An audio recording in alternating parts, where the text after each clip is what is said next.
ప్రొద్దుటూరు మాజీ ఎమ్మెల్యే రాచమల్లు శివప్రసాద్ రెడ్డి గారు ప్రొద్దుటూరు నియోజకవర్గంలో ప్రస్తుత ఎమ్మెల్యే వరదరాజుల రెడ్డి మరియు ఆయన కుమారుడు కొండారెడ్డిల నాయకత్వంలో జరుగుతున్న పరిణామాలపై తీవ్ర విమర్శలు చేశారు. ఆయన మాట్లాడిన ప్రధాన అంశాలు ఏమిటంటే, తెలుగుదేశం పార్టీ అధికారంలోకి వచ్చినప్పటి నుండి ప్రొద్దుటూరులో శాంతి భద్రతలు క్షీణించాయని, అసాంఘిక కార్యకలాపాలు పెరిగాయని రాచమల్లు ఆరోపించారు. రాచమల్లు గతంలో జనావాసాల మధ్య మహిళలు తిరిగే చోట్ల తీసివేయించిన మద్యం దుకాణాలను మళ్లీ తెరిచారని విమర్శించారు. ప్రస్తుతం 24 గంటలు మద్యం అందుబాటులో ఉందని అన్నారు. పట్టణంలో జూదం క్లబ్బులు, మట్కా మరియు గంజాయి విచ్చలవిడిగా దొరుకుతున్నాయని, దీనివల్ల యువత నిర్వీర్యం అవుతోందని రాచమల్లు ఆవేదన వ్యక్తం చేశారు. ధనవంతుల పిల్లలను గోవాకు తీసుకెళ్లి అక్కడ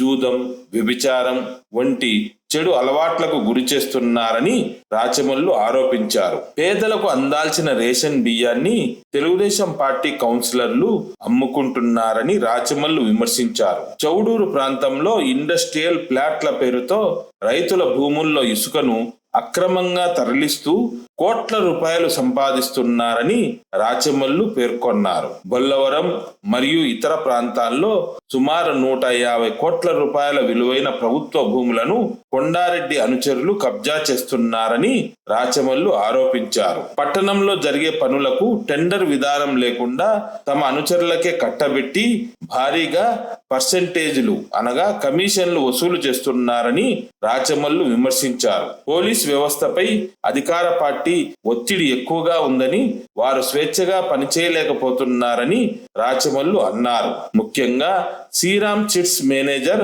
బాబా ఫకరుద్దీన్ పై జరిగిన దాడిని ఉదాహరణగా రాచమల్లు చూపారు. కొండారెడ్డి ముఖ్య అనుచరుడు నల్లబోతుల నాగరాజ్ అనే వ్యక్తి అప్పు కట్టమని అడిగినందుకు మేనేజర్ను బండబూతులు తిడుతూ శ్రీరామ్ చిట్ ఫండ్ ఆఫీసుపై దాడి చేశారని రాచమల్లు పేర్కొన్నారు. దీనికి సంబంధించిన ఆడియో, వీడియో క్లిప్పులను కూడా రాచమల్లు ప్రదర్శించారు. ఈ కేసులో నిందితులను కాపాడడానికి పోలీసులపై విపరీతమైన ఒత్తిడి తెచ్చింది. ముఖ్యంగా ప్రొద్దుటూరు నియోజకవర్గ ప్రజలకు హృదయపూర్వక నమస్కారాలు తెలియజేస్తూ ఈ పాత్రికేయుల సమావేశం మీ కొరకే ప్రజలారా. వరదరాజిరెడ్డి గారు అధికార పార్టీ ఎమ్మెల్యే అయిన తర్వాత, ఆయన దమ్మి ఎమ్మెల్యే అయిపోయిన తర్వాత, ఆయన కొడుకు కొండారెడ్డి మమ్మీ ఎమ్మెల్యే అయిన తర్వాత ప్రొద్దుటూరు నియోజకవర్గంలో పరిస్థితులు ఏ విధంగా ఉన్నాయి, శాంతి భద్రతలు ఏ విధంగా ఉన్నాయి, లేకపోతే అసాంఘికమైన కార్యకలాపాలు ఎలాగున్నాయి, రైతులకు పరిస్థితులు ఎట్లున్నాయి, చిన్న వ్యాపారస్తులు, పెద్ద వ్యాపారస్తులు, చిన్న ఉద్యోగులు, ప్రైవేట్ ఉద్యోగులు, వీళ్ళ భద్రత గాని, వీరికి స్వేచ్ఛ గాని ఏ విధంగా ఉంది,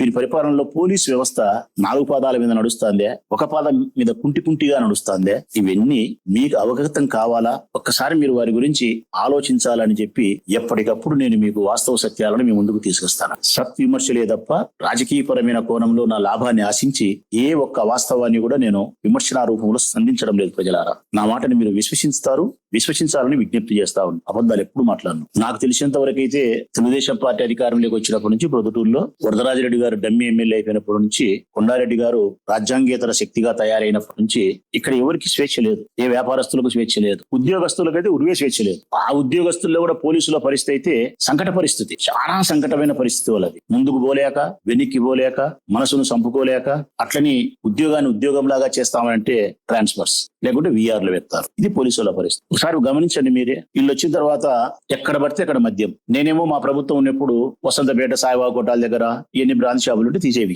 ఓఎంఆర్ కాలనీ మోట్లో బ్రాంచ్ షాప్ ఉంటే తీసేసి, ఆర్ట్స్ కాలేజ్ రోడ్ సెంటర్ లో బ్రాంచ్ షాప్ ఉంటే తీసేసి. కారణం, జన నివాసాల మధ్య మహిళలు తిరిగే చోట, ముఖ్యంగా ఆడపిల్లలు చదువుకుండే పిల్లలు తిరిగే చోట ఇన్ని బ్రాంతి షాపులుండి ఇంత విచ్చలివిడిగా మద్యం సేవిస్తూ మగపిల్లలు అన్నే ఒంటికి వస్తా అసహ్యకరమైన బూతులు మాట్లాడతా మన ఆడపిల్లల యొక్క ఆత్మగౌరవానికి భంగం అని చెప్పి నేను తీసేపించాను. ఇప్పుడు ఇలా ప్రభుత్వం వస్తానే మళ్ళా సాయిబాబా కోటాల దగ్గర మళ్ళా బ్రాంతి షాపులు పెట్టారు, 3 పెట్టారు. మళ్ళా ఆర్ట్స్ కాలేజ్ రోడ్డు నేను తీసేపిస్తే బాగా ప్రశాంతంగా ఉండే, బారు పెట్టినారు. బ్రాంతి షాప్ తీసేసి బారు పెట్టినారు. వైఎంఆర్ కాలనీ మోట్లో నేను బ్రాంతి షాప్ తీసేసి బ్రహ్మాండంగా బాగా మంచి ఎర్రమనుడి విగ్రహం పెట్టి పెద్దది ఆర్చి తయారు చేసి మంచి షెంటర్ లో లైటింగ్ పెట్టి బాగా అందంగా చేసి ఆ మొదల 2 పక్కల మున్సిపాలిటీ ఒక బేకరీ కట్టించి బాగా నీట్ గా పెడితే మళ్ళీ వైఎంఆర్ కాలనీ మోట్లో మళ్ళీ branch shop. Arts college road centre లో అయితే 2 ఏముండదు, ఆడోళ్ళు పోయేదానికి ఉండదు, అల్లరల్లది. అంటే వరదరాజిరెడ్డి అధికారంలోకి వచ్చిన తర్వాత ప్రొద్దుటూరులో 24 గంటలు మద్యం లభ్యం. మేము ఉండేటప్పుడు బ్రాంతి షాపులు తీసేసినాము, టైం ప్రకారమే మద్యం అమ్మేవాళ్ళు. ఇప్పుడు 24 hours ఆన్లైన్, ఎప్పుడైనా సరే మంది వేసుకోవచ్చు. అల్లరల్లరి మేము క్లబ్బులు మూతేపించినాం జగన్మోహన్ రెడ్డి గారి పుణ్యాన. ప్రొద్దుటూరులో కూడా క్లబ్బులు లేవు, మూసేపించినాం. ఇప్పుడు జార్జి క్లబ్ తెరిచినారు, కంపషెట్టుల్లో జూదం ఆడుతున్నారు, మంగతైలు ఆడుకుంటున్నారు. నిన్న ప్రవీణే చెప్తున్నాడు, యానో ఒక అపార్ట్మెంట్ లో రెగ్యులర్ గా మీరు జూదం ఆడుతున్నారని తెలుగుదేశం పార్టీ నాయకుడు నేను చెప్పడం కాదు, మాజీ తెలుగుదేశం పార్టీ ఇన్ఛార్జి చెప్తున్నాడు. పలానా ఆదిత్య అపార్ట్మెంట్ దేంట్లోనో రెగ్యులర్ గా జూదం ఆడిపిస్తున్నారు, మీరు మంగతాయి ఆడిపిస్తున్నారు, రమ్మి ఆడిపిస్తున్నారు, జార్జి క్లబ్ తెరిచినారు, జూదాలన్నీ ఓపెన్. అసాంఘిక కార్యకలాపాలు, మట్కా విచ్చిడివిడైంది, అన్ని జూదాలు. బంగ్యాకు విపరీతంగా ప్రొద్దుటూరు దొరుకుతుంది. బంగ్యాకు ఆడ చూసిన యువత బంగ్యాకు దాగి నిర్వీర్యం అయిపోతున్నారు. నిర్వీర్యం. వరదరాయుడు అధికారంలోకి వచ్చిన తర్వాత మిమ్మల్ని అడుగుతున్నా, ప్రెస్ వాళ్ళని, చౌక దుకాణాల ద్వారా పేదవారికి అందాల్సిన బియ్యము ఎక్కడికి పోతున్నాయి? వాళ్ళ కౌన్సిలర్లు చెప్పినా కదా, బస్మూలి పేరు చెప్పినా, రామాంజుడి పేరు చెప్పినా, ఇంకొకరి పేరు చెప్పినా, దందా, బియ్యం దందా, ఓపెన్ మార్కెట్. బియ్యం పేదవాళ్ళు తినాల్సిన ఆహారాన్ని తింటారు, బియ్యం అమ్ముకుంటున్నారు, ఇసుక అమ్ముకుంటున్నారు. ఇసుక ఇక్కడ ఏట్లోనే కాకుండా చౌడూరు దగ్గర ఇండస్ట్రియల్ డిపార్ట్మెంట్ ద్వారా కడతామని చెప్పి 50 సంవత్సరాల వ్యవసాయం చేసుకునే భూములు రైతుల నోట్లో మట్టి కొట్టి ఆడ ఇండస్ట్రియల్ వాళ్ళకు ఫ్లాట్లు వేసి అమ్ముతామని చెప్పి కట్టే చోట ఏరది మొత్తం ఇసుకే టిప్పర్లు పెట్టి మిషన్లు పెట్టి వాళ్ళు ఇష్టానుసారం ఇప్పటికీ నాకు తెలిసి లక్షలు కాదు కోట్ల రూపాయలు ఇసుక దోపిడీ చేస్తున్నారు. స్టిల్ ఈ రోజుకి కూడా జరగని రోజే లేదు. చౌడూరు దగ్గర మద్యం అమ్ముతున్నారు, బంగ్యాక్ అమ్ముతున్నారు, ఇసుక అమ్ముతున్నారు, బియ్యం అమ్ముతున్నారు, భూదోపిడీ. భూములైతే విపరీతమైనటువంటి దోపిడీ, మామూలు దోపిడీ కాదు. నేరుగా కొండారెడ్డి దానికి ఆద్యం. చిన్న చితక అయితే నాకు సరిపోవు అని చెప్పి భూములే, ప్రభుత్వానికి సంబంధించిన భూములను కన్నేసి డేగపిల్ల కోడి పిల్లలు దనకపోయినట్టు భూములకు. మనం చెప్తే కదా, బొల్లవరం దగ్గర 150 కోట్ల భూమి, ఈడ రాజశేఖర రెడ్డి విగ్రహం చౌటపల్లి రస్తాలో పెట్రోల్ బంక్ ఎదురుకి ప్రభుత్వ భూమి, రెవెన్యూ వాళ్ళది. రోడ్డు మీదనే 4 సెంట్లు 5 సెంట్లు 3 రూములు వేసి రూమ్ 50 లక్షలు అమ్ముతున్నారు. రేపు చూపిస్తా ఫోటో కూడా. అది ఇప్పుడు 3 సార్లు కంప్లైంట్ చేసినా పట్టించుకోలే, కలెక్టర్ పట్టించుకోలే, జాయింట్ కలెక్టర్ పట్టి. తిమ్మయ్య కళ్యాణ మండపం దగ్గర డిగేటి పట్ట భూములు, భూ దోపిడీ జరుగుతుంది, ఇసుక దోపిడీ జరుగుతుంది, జూదాలు జరుగుతున్నాయి, బియ్యం అమ్ముకుంటున్నారు, మద్యం విచ్చలవిడి అయిపోయింది, బంగ్యాకు విచ్చలవిడి అయిపోయింది. ఏది జరగంది ఈ ఊర్లో? కొత్త పద్ధతి తీసుకొచ్చినారు తెలుగుదేశం వాళ్ళు. జూదాలు మంగతే చెట్లలో బాగుండదని చెప్పి ధనవంతులైన పిల్లలను ప్రోగు చేసి ఫ్లైట్ టికెట్లు కొనిచ్చి గోవాకు తీసుకుపోయి గోవాలో 5 స్టార్ హోటల్లో బొరబెట్టి 5 నక్షత్రాల హోటల్లో క్యాష్నులో జూద వాడిపించి అమ్మాయిలతో వ్యభిచారం చేయించి మందు దాపిచ్చి ఎంత చెడగొట్టాలని చెడగొట్టి ఇంటికి పిలుచుకొని వస్తున్నారు. తీరా వచ్చేటప్పుడు నైస్ గా స్నానం చేయించి పౌడర్ వేయించుకొని పిల్లలకు పిలుచుకొని వస్తున్నారు. క్యాష్ను తెలుగుదేశం పార్టీ అధికారంలో. ఇవి కాక తీవ్రమైనటువంటి ఒత్తిడి ఉద్యోగస్తుల మీద. మేము చెప్పినట్టు వినాల్సిందే, మేము చెప్పినట్టు చేయాల్సింది. ఇక కాంట్రాక్ట్ వర్కులు, అది పేటెంట్ ఒకరికే. జనరల్ గా కాంట్రాక్ట్ వర్కులు అంటే టెండర్ సిస్టమ్ ఉంటుంది, ఈ ప్రొక్యూర్మెంట్ అంత పద్ధతి ప్రకారం జరుగుతుంది. ఎవరో వేస్తారు, ఎందో వస్తుంది, లెస్ అబో ఏదో పద్ధతి ఉంటుంది. ఒక్కటే పల్లబాడు మహేశ్వర రెడ్డి వేస్తాడు, 30% 40% మహేశ్వర రెడ్డి తీసుకుంటాడు, 60% 70% కొండారెడ్డి. ఇది ఓపెన్ గా మళ్ళీ స్టేట్మెంట్ కొండారెడ్డి. ఈ ఊర్లో జరిగే ఏ వర్కులైనా సరే నేనే చేస్తా, వేరే వాడు వచ్చి పై బదలిముతా. Statement open. మేము తీసుకొచ్చిన పనులకు, నా ప్రభుత్వంలో నేను తీసుకొచ్చిన పనులకు, అది బ్రిడ్జి కావచ్చు, మార్కెట్ కావచ్చు, కాలేజ్ కావచ్చు, గవర్నమెంట్ మాత్రమే కాంట్రాక్టర్లు పిలిచి ఈ రోజు నుంచి ఈ పని మీద ఇవ్వాల్సిన లెక్క మాకు ఇవ్వాల, ఆ పర్సెంటేజ్ ఇది మాది, మా ప్రభుత్వం అని చెప్పి కాంట్రాక్టర్ల దగ్గర నుంచి ఆ పర్సెంటేజ్ తీసుకున్నారు. నిన్న బిల్లు పడిందని చెప్తున్నారు మార్కెట్ కు, శివాలయం ఎదురుగా. ఆ బిల్లు పన్నే 6 కోట్లకు 7 కోట్ల 8 కోట్లకు 4% తరఫున కొండారెడ్డికి ఇచ్చినాడు కేసీ పుల్లయ్య కుమారుడు. అది ఎవరికి ఇచ్చిందరు? మామూలుగా అయితే నా పని నేను తెచ్చినది, నేను అధికారం ఉంటే నాకు ఇచ్చిందరు, నేను తీసుకున్నాను. ఇప్పుడు కొన్నాడు నేను నిజాయితీగా ఒప్పుకుంటానా. కానీ మేము భూములు దోపిడీ చేయలే, మేము జూదాలతో లెక్క తీసుకోలే, మేము మట్కా ఆడిపిలే, క్యాష్ను ఆడిపిలే, బియ్యం అమ్మలే, ఇసుక అమ్మలే. చెప్తాను కదా, మనస్ఫూర్తిగా చెప్తాను నిజాయితీగా. ప్రజలకు బట్టగాల్చిన ముఖాన్ని ఇచ్చినారు. వాళ్ళకి అబద్ధాలు చెప్పడం చేతనైతాది, నేను నిజాలు నిర్భయంగా మాట్లాడడం నా చేత అవుతా. ప్రజలారా, నాకు వాళ్ళతో పని లేదు. ఈ ప్రొద్దుటూరు నియోజకవర్గ ప్రజలైన మీతోనే నాకు పని. నా నిజాయితీ ఏందో, నా హృదయ విశాలత ఏందో, నా హ్యూమానిటీ ఏందో, నా చెడ్డతనం ఏందో అర్థం చేసుకోవాల్సినది మీరే, ఆశీర్వదించాల్సినది మీరే. మీ ఆశీర్వాదం, మీ అభిమానమే నాకు అవసరం. తెలుగుదేశం పార్టీకి సంబంధించినటువంటి విమర్శలు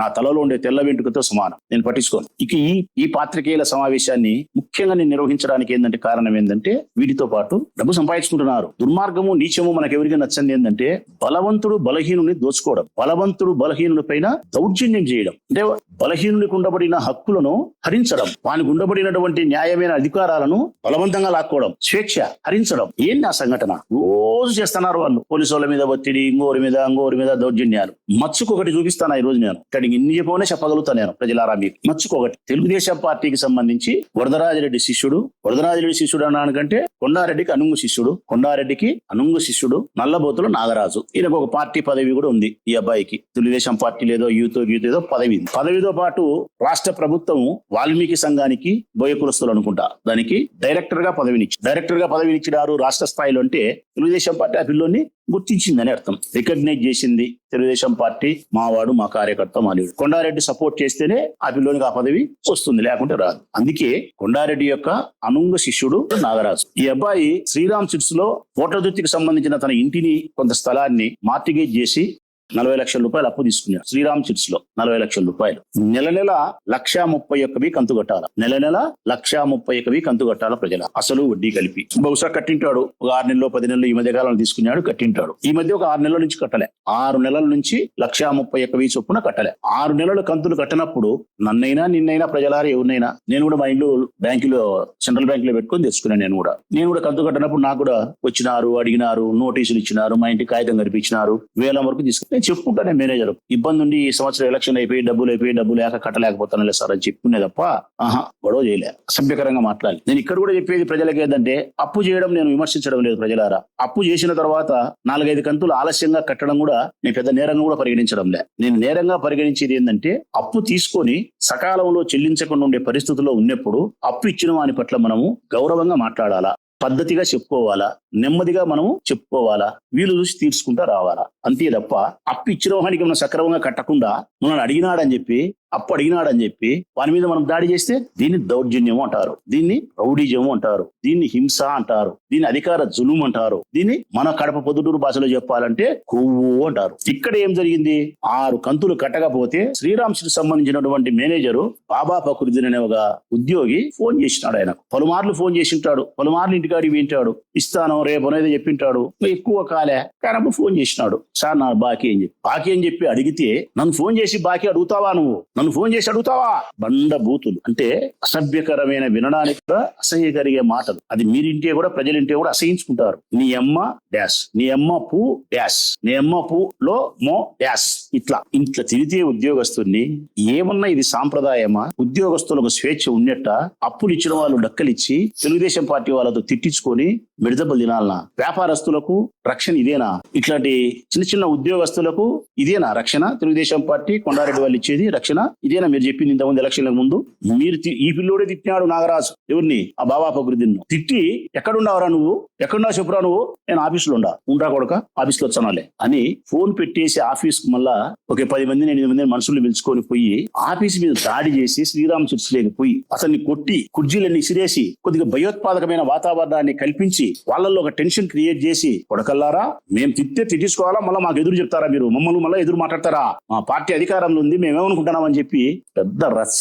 హంగామా చేసి శ్రీరామ్ చిట్స్ లో కొట్టి దాడి చేసి వెళ్ళిపోతుంది. ఇది తెలుగుదేశం పార్టీ అధికారంలో ఉండగా నంద్యాల వరదరాజిరెడ్డి గారి నేతృత్వంలో కొండారెడ్డి గారి రాజ్యాంగ శక్తిగా తయారైన తర్వాత వారి అనుంగు శిష్యులు ఈ ఊరి ప్రజల యొక్క రక్షణ కోసం, స్వేచ్ఛ కోసం ప్రవర్తిస్తాండే తీరు ప్రజలారా. నేను అడుగుతా ఉన్నా, మేము 5 ఏళ్ళ అధికారంలో ఉన్నాం. ఒక సంఘటన, ఒక్క చిన్న ఉద్యోగి బయటకు వచ్చి ఈ రోజైనా సరే నేను మనస్ఫూర్తిగా ఛాలెంజ్ విసురుతాను తెలుగుదేశం పార్టీ వాళ్ళ. ఒక్క ఉద్యోగి, ఇప్పుడు మీ ప్రభుత్వం ఉంది, మీరు పక్కన కూర్చోబెట్టుకొని ఒక్క ఉద్యోగితో రాచమల్లి శివప్రసాద్ రెడ్డిని అధికార పార్టీ ఎమ్మెల్యేగా 5 సంవత్సరాలు కొనసాగిన సందర్భంలో నేను అసభ్యకరంగా ప్రవర్తించినానని గాని, దుబారగా మాట్లాడినని గాని, వారి ఉద్యోగ నిర్వహణకు భంగం కలిగించినా, స్వేచ్ఛకు భంగం కలిగించిన, బూతులు మాట్లాడకపోయినా అమర్యాదకరంగా మాట్లాడినా అని చెప్పి ఒక ఉద్యోగి. ఈ ఊర్లో ఉద్యోగం చేసిన ప్రతి ఉద్యోగులు నన్ను సొంత అన్నలాగా భావిస్తారు. నాకు తెలుసు అది. ఎక్కడైనా ఉద్యోగం చేస్తా ఉండే వాళ్ళు, నాతో ఆ రిలేషన్ ఉంది. ఇక్కడ ఉద్యోగాలు చేస్తా ఓటు ఉండే వాళ్ళు అయితే 170 మంది నాకు ఓటేస్తారు. 170 మంది నాకు ఓటేస్తారు. ఇంత ప్రభుత్వానికి వ్యతిరేకుండే సందర్భంలో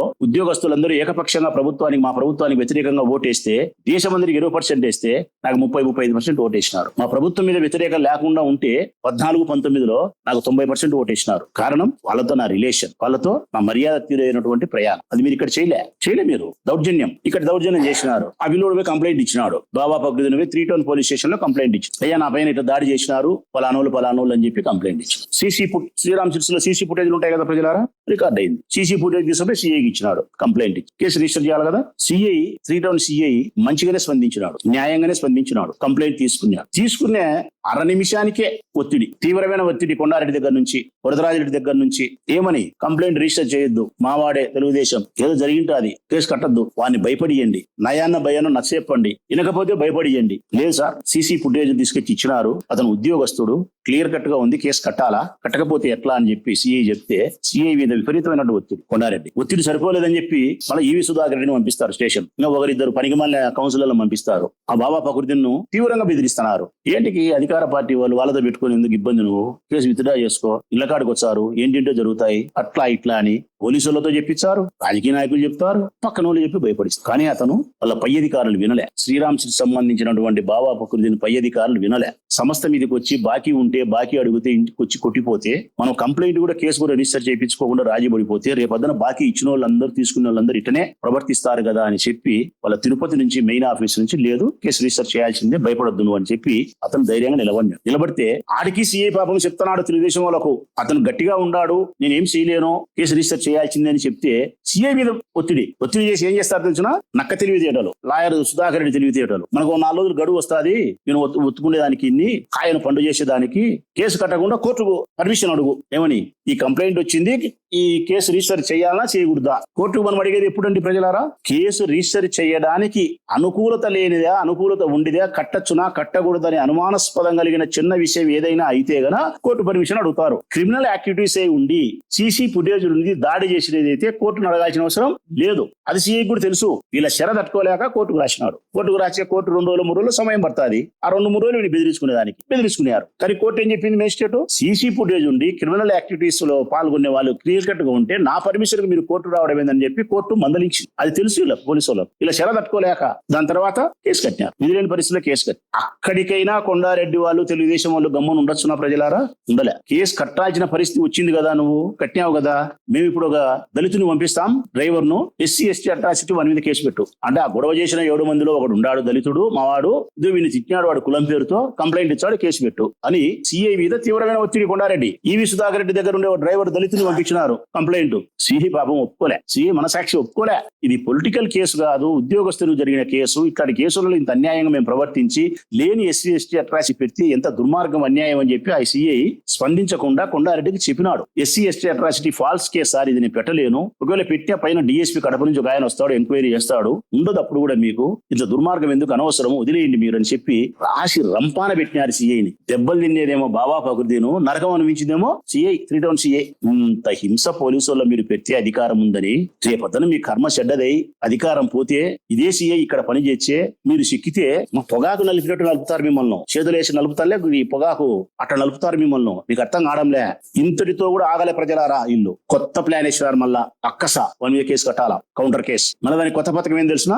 మాకు ఫోన్ చేసి లెక్క అడిగినాడు వాడు, నా భార్యను అసభ్యకరంగా మాట్లాడినాడు, ఆ కంప్లైంట్ ఇస్తాం, కేసు రిజిస్టర్ చేయి. దానికైనా ఎవిడెన్స్ ఉండాలి కదా సార్ అని సిఐ అన్నాడు. దానికైనా ఎవిడెన్స్ ఉండాలి. ఎవిడెన్స్ కదా మళ్ళా మా భార్యకు ఫోన్ చేసి లెక్క అడిగినాడు, లెక్క చెప్పే లోపల మా భార్యను డామ్ డూమ్ డుసుకు అన్నాడు, స్త్రీని అసభ్యకరంగా మాట్లాడినాడు ఫోన్ లో అని చెప్పి కంప్లైంట్ ఇచ్చానా, కేసు కట్టని చెప్పి సిఐ స్పందించకపోతే మళ్ళా కొండారెడ్డి వరదాడి ఫోన్. ప్రజలారా చూడండి ప్రజలారా, ఎంత దూరమైన చిన్నదానికి పంపిస్తారన్నాడు సిఐ. మీ రంపు తట్టుకోలేని రసోమి అనుకోని పంపన రసోమి ఏంది కాలబెట్టండి, ఏం కేసు అంటే పోయి కంప్లైంట్ ఇస్తే ఇలా శర తట్టుకోలేక బాబా ఫక్రుద్దీన్ మీద వాళ్ళ భార్యను అసభ్యకరంగా మాట్లాడినట్టు కేసు రిజిస్టర్ చేసినారు.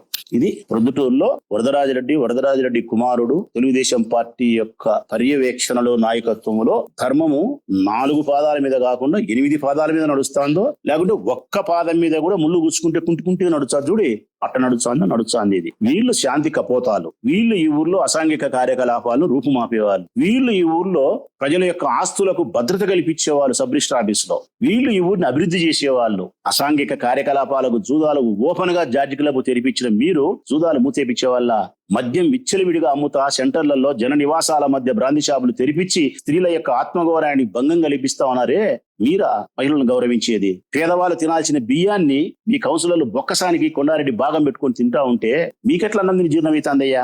మీరా పేదల యొక్క ఆకలిని గమనించే వాళ్ళు? యువతను నిర్వీర్యం చేస్తున్నారే బంగ్యాకుతో, క్యాషినో పేరుతో ధనవంతుల పిల్లలను పాడు చేస్తున్నారే, ప్రభుత్వానికి సంబంధించిన భూములను దోపిడీ చేస్తున్నారే. ఎక్కడ న్యాయం? చెప్పేది శ్రీరంగ నీతులు, దూరేది ఎక్కడో. ఇదంతా నేను స్టోరీ చెప్పిన ఇప్పుడు నాగరాజ్ది. మేము అబద్ధాలు చెప్పం, నిజాలే మాట్లాడతాను చెప్తాను ప్రజలారా, నిజాలే. నేను ఎప్పటికీ ఒకటే మాట మిమ్మల్ని చెప్తాను, ఆ తెలుగుదేశం పార్టీ వాళ్ళతో వాళ్ళతో నాకు పని లేదు, మీతోనే ప్రజలతోనే నాకు పని. మీరు ఆలోచించమనే నా విజ్ఞప్తి, వీళ్ళ నిజస్వరూపాలను గ్రహించమనే నా బాధ. నా బొందిలో ప్రాణం ఉండంగా నా రాజకీయ జీవితం ఉన్నంత వరకు నేను నా ప్రత్యర్థుల పట్ల కూడా అబద్ధాలు చెప్పను ప్రజలారా. ఏది నిజమైతే అదే మీ దృష్టికి తెస్తా. మీ దగ్గర నా విశ్వసనీయతను పోగొట్టుకునే దానికి ఒక్క క్షణం కూడా నేను ప్రయత్నం చేయను. నా రాజకీయ ప్రయోజనాల కోసం, నా ప్రత్యర్థులు బదనాం చేసే దాని కోసం మీ దగ్గర నా విశ్వసనీయతను పోగొట్టుకునే దానికి ఒక్క నిమిషం కూడా నేను ప్రయత్నం చేయను ప్రజలారా. నాకు అన్నిటికంటే ప్రధానమైంది ఈ ప్రొద్దుటూరు నియోజకవర్గ ప్రజల యొక్క అభిమానము, నా పట్ల వాళ్ళకుండే విశ్వసనీయత. ఇది కూడా నాగరాజుకు సంబంధించినది కూడా నా దగ్గర రెండు ఉన్నాయి. ఆడియో ఉంది, వీడియో ఉంది ప్రజలారా. ఆడియో ఉంది, వీడియో ఉంది. ఆడియో అంటే శబ్దం, ఆడియో అంటే మాటలు వినికిడి, వీడియో అంటే దృశ్యం. బాబా ప్రకృతిని అధికారి వారికి ఫోన్ చేసినప్పుడు మాట్లాడిన సంభాషణ సంబంధించిన ఆడియో నా దగ్గర ఉంది. వాళ్ళ ఆఫీసు శ్రీరామ్ చర్చి మీదకి పోయి దాడి చేసి ఆఫీసులో కుర్జీలు పగలగొట్టి నానాగం చేసిన, బీభత్సం చేసినటువంటి వీడియో ఉంది. ఈ రెండింటిని నేను ప్రదర్శిస్తా మీకోసం. ఆ వీడియో చూడండి, ఆ ఆడియో వినండి. అయితే ఆడియో మీకు ప్రదర్శించినందుకు ఎవరైనా మీ ఇళ్లలో ఇది ఇంత ఉంటే మిత్రులారా, నా బిడ్డలు గాని, నా చెల్లెళ్ళు గాని, నా మేనకోడళ్ళు గాని ఇంట్లో ఉంటే పక్కకు పంపియండి. ఈ మాటలు వినే ముందు నా బిడ్డలు, నా చెల్లెళ్ళు, నా మేనకోడళ్ళు ఇంట్లో ఉంటే నేను మీకు సమయం ఇస్తానా? వినలేరు. ఆ తెలుగుదేశం పార్టీ వాళ్ళు మాట్లాడిన మాటలు, అసభ్యకరమైన మాటలు ఈ నియోజకవర్గంలో ఉండే నా చెల్లెళ్ళ లాంటి, నా బిడ్డల లాంటి ఆడపిల్లలు వినలేరు, వినకూడదు. అంత అసహ్యకరంగా మాట్లాడినారు. ఆ వీడియోను ప్రదర్శిస్తా, నేను ఆడియోను ప్రదర్శిస్తా. మీరే నిర్ణయించుకోండి వీళ్ళు ఎంత బరితెగించి ఉండారనేది. ఒకసారి ప్లే చేయమ్మా. సౌండ్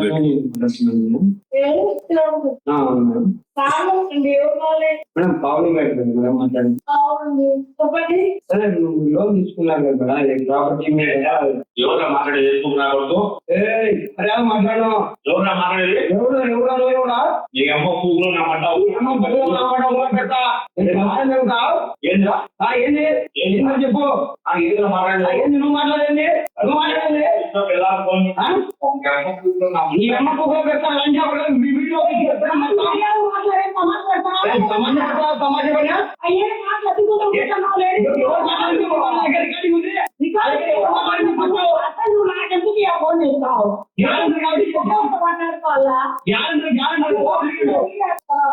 ఎవరు మాట్లాడింది? ఎవరు మాట్లాడింది? ఎవరు మాట్లాడింది చెప్పండి. నా పేరు బాబా భగ్నుద్దీన్. నేను మంచిగా మాట్లాడతానా? చెప్పినాడు ఇంత ముందు అంటే చెప్పాడు. ఏమ్మా ఆఫీస్లోనే ఉన్నామా?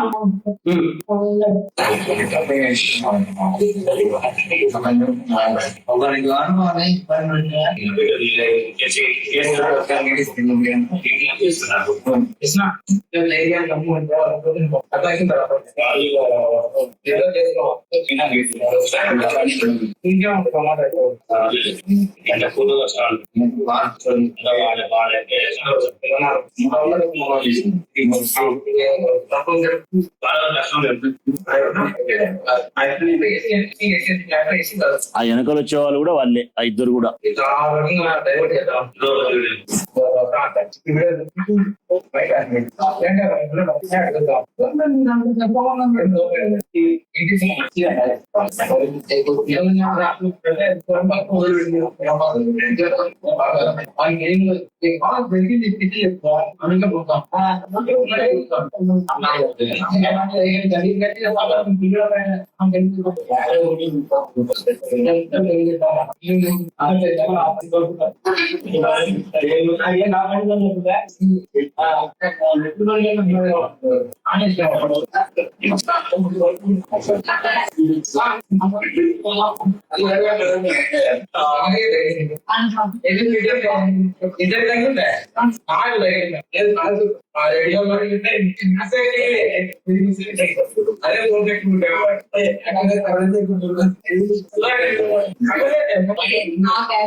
నా భార్య గ్యారెంటరీ సంతకం పెట్టింటుంది, ఆమె ఫోన్ నెంబర్ అందులో కనబరుస్తుంది. గ్యారెంటర్ కూడా ఫోన్ చేసి డబ్బు అడిగే అధికారం అప్పించడం అనుకుంటుంది. నేను 10 సార్లు పలకకపోతే కనుక 11వ ఫోన్ చేస్తారు ఆ నెంబర్కి అమ్మా అని. ఆ పిల్లోడు కూడా ఫోన్ చేసి గ్యారెంటర్ ను డబ్బు కూడా అడగలే, పావని మేడమా అన్నాడు. అంతే కదా, మీరు కూడా విన్నారు కదా ప్రజలారా, పావని మేడమా అన్నాడు. అంతే. అంతలేగా పక్కన నాగరాజు బండబూతు బాబా పగుర్దిని వాళ్ళ అమ్మను పట్టుకొని నీ అమ్మ అని అంటే, అవతలోడు మనిషి అయినప్పుడు నన్ను ఎవరైనా పట్టుకొని మీ అమ్మ డ్యాష్ అని అంటే నా కోపం వస్తుందే రాదా?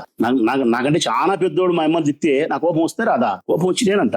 ఆ ఉద్యోగస్తుడు పట్టుకొని బండబూతులు వాళ్ళ అమ్మనని చెప్పి నువ్వు డాష్ అని తిప్పితే వాడు కూడా మాట్లాడతాడు. ఏమొచ్చింది విలువ? బాకీ తీసుకుని కట్టకపోయి అడిగినందుకు అని అసభ్యకరంగా నీ అమ్మ నీ యొక్క డామ్ డూమ్ అని తిట్టిరి, అవతలంతో కూడా తిట్టించుకుండ్రి. ప్రయోజనమా ఇది? మళ్ళీ తప్పుడు కేసు. మహిళను అన్నాడా, పావని మేడం అన్నాడు. ఈ సంభాషణలో తిట్టుకునే కేసే పెట్టాల్సి వస్తే ఎవరి మీద పెట్టాలా? మొట్టమొదటి మీ అమ్మ డాష్ అని తిట్టుని మీద కేసు పెట్టాలా. కానీ ఈడెవరి మీద పెట్టినారు? బాకీ తీసుకునేది మీరు, బాకీ కట్టకుండా ఉండేది మీరు, డబ్బు అడిగితే తిట్టింది మీరు, తిట్టింది కాకుండా ఏడుండవని అడిగి పోయి కొట్టింది మీరు. అన్ని తప్పులు మీరు చేసి మీ మీద కేసు పెట్టద్దని చెప్పి పోలీసుల మీద ఒత్తిడి చేసి పోలీసులను రాసి రంపాన పెట్టి వినకపోతే మళ్ళీ వాని మీద SC ST అట్రాసిటీ తప్పుడు కేసు పెట్టమని ఒత్తిడి చేసి కొన్నాడి, అది కుదరకపోతే లాస్ట్కి ఈ కేసు పెట్టిస్తారా? దీన్నే కదా అధికార దుర్వినియోగం, అధికార జులుం అనేది. అంటే ఈ ఊర్లో ఎవరైనా సరే మీకు డబ్బులు ఇస్తే అప్పు ఇప్పించుకోవాలంటే మీరు డబ్బులు తినాలా. ఈవి సుధాకర్ రెడ్డి మాదిరి స్వీయ అనుభవం సారుకుంది. డబ్బు ఇచ్చినాడు, అప్పు ఇప్పించుకున్న ఆయనకి అవమానం జరిగింది. స్వీయ అనుభవం. ఆ స్వీయ అనుభవాన్ని సార్ తెలుసుకొని కూడా మళ్ళీ నేను SC ST అట్రాసిటీ కేసు పెట్టమని దెబ్బలు తినడానికి వ్యతిరేకంగా కొన్నాడికి అనుకూలంగా పంపిస్తాడా ఆయన?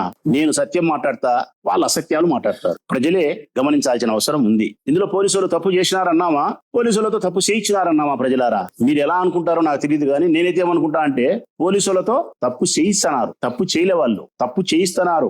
మేము ప్రభుత్వంలో ఉన్నప్పుడు అదే పోలీసులే, వాళ్ళు ప్రభుత్వంలోనే అదే పోలీసులే మారరు. అదే SIలే, అదే CIలే, అదే కానిస్టేబుల్, అదే DSPలే, అదే SPలే. మా బద్దిలో చేసినోడు పొద్దుటూరులో చేస్తాడు, పొద్దుటూరులో చేసినోడు కడపలో చేస్తాడు, అంతే భేదం. మిగతా ఏం భేదం ఉండదు, అదే పోలీసులే. కానీ మారింది పోలీసులు కాదు ప్రజలారా, పాలకులు మారినారు. పాలకుల మైండ్ సెట్ మారింది. ఆ రోజు ప్రొద్దుటూరులో Prasad Reddy MLA Rachamallu Prasad Reddy mind set, బలవంతుడు బలహీనుల పైన దౌర్జన్యం చేస్తే ఒప్పుకోనని చెప్పిన నేను పోలీసులకు. ఆ రోజు వైఎస్ఆర్ కాంగ్రెస్ పార్టీ వాడు దౌర్జన్యం చేసినా బూట్ కాలుతో దండని చెప్పిన డైరెక్ట్ గా. మా మైండ్ సెట్ అది.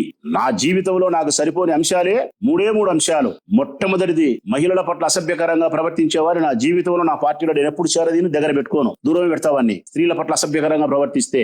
రెండవది, ఒక మనిషి మరొక మనిషిని మోసం చేసి ప్రయోజనాన్ని లాభాన్ని పొందడం. అంటే వాని కుటుంబం నాశనం అయిపోయినా పర్వాలే, నేను మటుకు డబ్బు సంపాదించుకోవాలా, నా పిల్లలు సుఖంగా ఉండాలని చెప్పి మోసం చేస్తాం చూడి.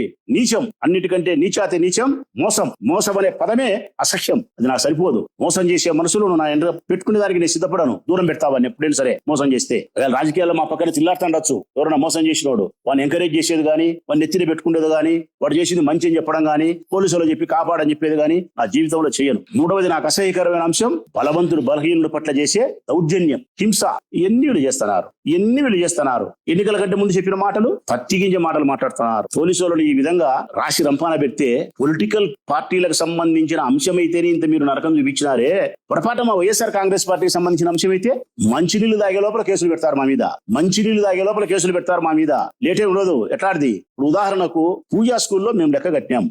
పూజా స్కూల్లో మేము డబ్బు కట్టినాం. ఎవరికి? భర్త చనిపోయిన ఓ చెల్లెలకు, ముస్లిం వనితకు. వాళ్ళ పిల్లలు 2-3 పిల్లలకు సంబంధించినటువంటి 5 సంవత్సరాలు 6 సంవత్సరాలు 10th అయిపోయిన తర్వాత కావాల్సిన ఫీజు నేను కట్టినా. 10 లక్షలు ఎంతో, 5 లక్షలు 10 లక్షలు.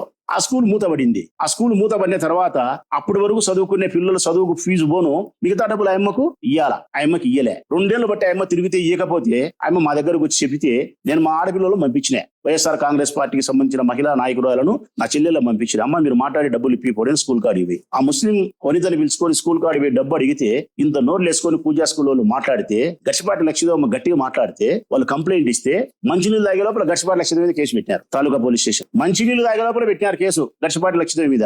ఆడోళ్ళు కొట్టుకున్నారా, తిట్టుకున్నారా? లేదు. డబ్బు గట్టిగా అడిగినారు. అంటే మేము డబ్బులు ఇచ్చి వాడు డబ్బులు ఎగరగొడితే ఇయ్యకపోతే గట్టిగా అడిగితే మా మీద కేసు పెడతారా? ఈ డబ్బులు ఇచ్చి డబ్బులు ఇమ్మని అడిగితే వాళ్ళు వచ్చి కొడితే మళ్ళీ వీరి మీద కేసు పెడతారా? ఈడ కూడా అదే పూజా స్కూల్లోనే 30-40 మంది గడ్డి కోసేవాళ్ళు, గడ్డి కత్తిరించేవాళ్ళు, ఆయా పనులు చేసేవాళ్ళు. జీతాలు ఇవ్వకపోతే వాళ్ళకి ఆ పూజా స్కూల్లో చెక్కులు ఇస్తే చెక్కులు బౌన్స్ అయితే పోలీస్ స్టేషన్ పోయి మా దగ్గరకు వచ్చి పోలీస్ స్టేషన్ లో కంప్లైంట్ ఇచ్చినాం. ఇదే SI రాజుకు దాదాపు 15-16 కంప్లైంట్ ఇచ్చినాం. బౌన్స్ అయిన చెక్కులతో 420 ఈ బుద్ధుడి కేసులు గట్లే తీసి పెట్టుకున్నారు. పేదవాళ్ళకు పూజా స్కూల్లో యాజమాన్యం మోసం చేస్తే ఆడుండే కావ్యానో భవ్యానో మేడమ్స్ ఎవరో ఆ గణేషో కంప్లైంట్ ఇస్తే కేసు కట్టలే. 10 సంవత్సరాలు సరిపడే ఫీజు ఇచ్చినప్పుడు వాళ్ళు స్కూల్ మూత వేసుకొని ఫీజు ఇవ్వకపోతే గట్టిగా అడిగితే మా చెల్లి చెల్లెలు గర్సపాటి మీద కేసు పెడతారు. అదే వైఎస్ఆర్ కాంగ్రెస్ పార్టీకి సంబంధించిన వాళ్ళ మీద అయితే సులభంగా నీళ్లు దాగినట్టు కేసులు పెడతారు. పొలిటికల్ పార్టీ కాకుండా ఉద్యోగస్తుడైనప్పటికీ కూడా రాసి రంపాన పెట్టినారు. ఇంత పోలీసు వాళ్ళను సతాయిస్తే పోలీసు వాళ్ళు ఉద్యోగాలు చేస్తారన్నా? ప్రజలారా, పోలీసు వాళ్ళు స్వేచ్ఛగా స్వతంత్రంగా ఉద్యోగం చేయకపోతే సమాజానికి నష్టమా లాభమా? నష్టం జరుగుతుంది. ఈ రోజు బాబా ఫక్రుద్దీన్, రేపొద్దున నువ్వు, మరొక రోజు మరొకడు మీ స్వేచ్ఛకు భంగం కలిగిస్తారు, మీ ఆస్తులకు భంగం కలిగిస్తారు, మీ అభివృద్ధికి భంగం కలిగిస్తారు. తెలుగుదేశం పార్టీ ప్రొద్దుటూరు నాయకులు వాళ్ళ కోసం పోలీసు వాళ్ళ మీద ఒత్తిడి చేసి మీకు అన్యాయం చేస్తా పోతా అంటే దీనికి పరిష్కారం ఒకటే, 3 సంవత్సరాలు భరించండి, ఏమీ చేయలేం. 3 సంవత్సరాల తర్వాత అయినా గానీ ఇటువంటి రాక్షసులను పదవుల నుంచి ఇళ్లకు పంపండి. ఈ తెలుగుదేశం పార్టీని గాని, ఈ తెలుగుదేశం పార్టీ అభ్యర్థులుగా పోటీ చేసే వరదరాజు లాంటి వ్యక్తులు గాని, కొండాటి గాని, మరొకరు గాని టీడీపీ, అప్పుడే పోలీసులు స్వేచ్ఛగా మాలాంటి ఎమ్మెల్యేలు ఉన్నప్పుడు పోలీసులు స్వేచ్ఛగా పనిచేస్తారు, సమాజానికి మేలు జరుగుతుంది. నేను ప్రజలను రిక్వెస్ట్ చేసేది ఒకటే, వాస్తవ సత్యాలను గమనించమంటానా, సాక్ష్యాధారాలు సహా చూపించగలుగుతానా? మీకు అవకాశం వచ్చినప్పుడు వీళ్ళందరినీ తెలుసుకొని వీళ్ళందరినీ చదివి మెదడులో పెట్టుకోండి. అవకాశం వచ్చినప్పుడు ఏ నిర్ణయాలు తీసుకోవాలో ఆ నిర్ణయాలు ప్రజాస్వామ్యబద్ధంగా తీసుకోమని చెప్పి ప్రజలకు సవినయంగా మీ సోదరుడు రాచమల్లు విజ్ఞప్తి చేస్తూ సెలవు.